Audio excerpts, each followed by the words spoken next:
I want to come back again, and uh, so pleased to be here. Today I'm here with my lovely wife to celebrate the Diwali. It's fantastic being here at the Ganga River and to see Varanasi.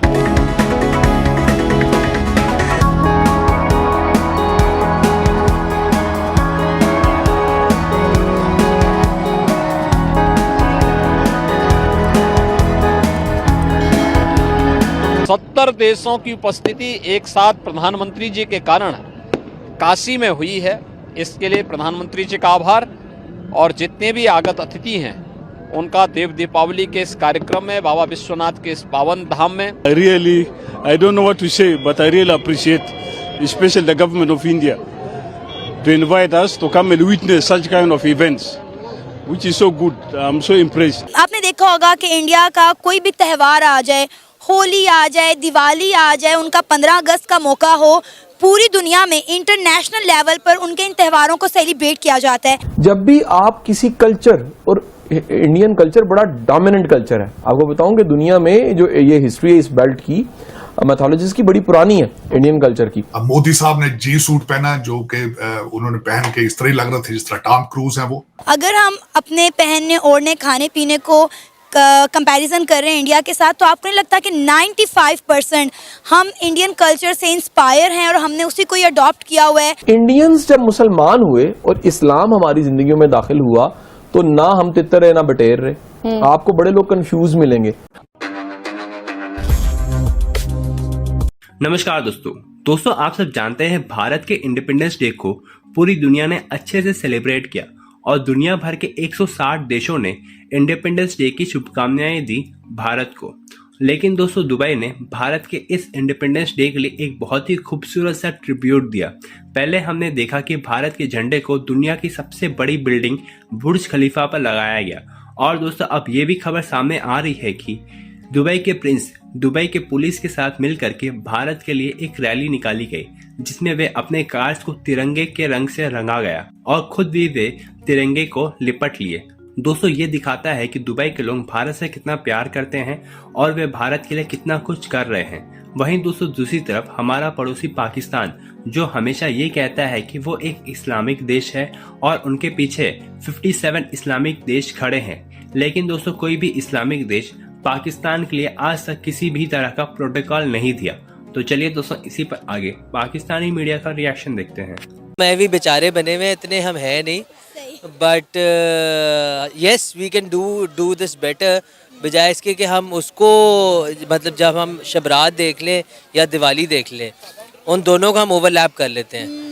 तो हमारी शबरात की कुछ अपनी रसूम है जिनको अगर हम follow करें तो आई बिलीव कि ज़्यादा अच्छे तरीके से जो है वो हम लोगों को दिखा सकते हैं कि व्हाट मुस्लिम्स आर या हमारा कल्चर क्या है या जो भी है। हम असल में कॉपी के चक्कर में जब पढ़ते हैं ना तो हम अपने आप को ख़राब कर जाते हैं। अब आपने शबरात और दिवाली की बात की, दिवाली पर पटाखे चलते हैं, हमने शबरात पे पटाखे चलाना शुरू कर दिए हैं। हालांकि मना है कि शबरात पे भाई पटाखे नहीं चलाते। कहा जाता है, बुजुर्ग कहते हैं कि जी रहमत के फरिश्ते इस रात को आपके घरों में नाजिल होते हैं, उनका नज़ूल होता है और जब आप इस तरह की आतिशबाजी करते हैं तो वो वहाँ से चले जाते हैं। लेकिन उसके बावजूद भी हमारी मार्केट में पटाखे भी बिकते हैं और बच्चे चलाते भी हैं। देखिए पटाखे चलाना अगेन बड़ा मैं बहुत डर के बात करता हूँ।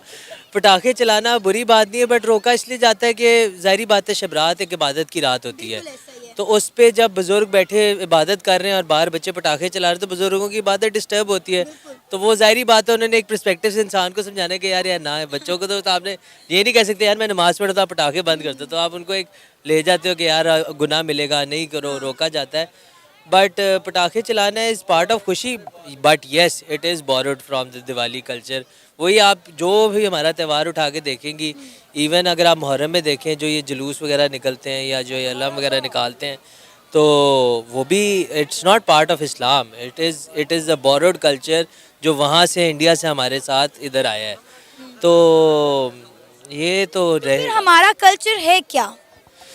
मैंने शुरू में आपको कहा था कि जिस दिन हम अपनी ट्रू आइडेंटिटी जिसके लिए हमने ये मुल्क हासिल किया था कि हम मुस्लिम प्रैक्टिसेस अपनी कर सकें, आप इसको कहते तो इस्लामी जमहूरिया पाकिस्तान है, बट मुझे एक इस्लामी हरकत बता दीजिए जिस मुल्क में हो रही हो। बस ये नाम का इस्लामी जमहूरिया Pakistan, but the day we start following our religion, हमारा ऑटोमेटिकली जो आइडेंटिटी क्राइसिस है खत्म हो जाएगा। अच्छा शाह जी, वेस्टर्न कल्चर और ईस्टर्न कल्चर के हवाले से मैं बात करना चाहूंगी।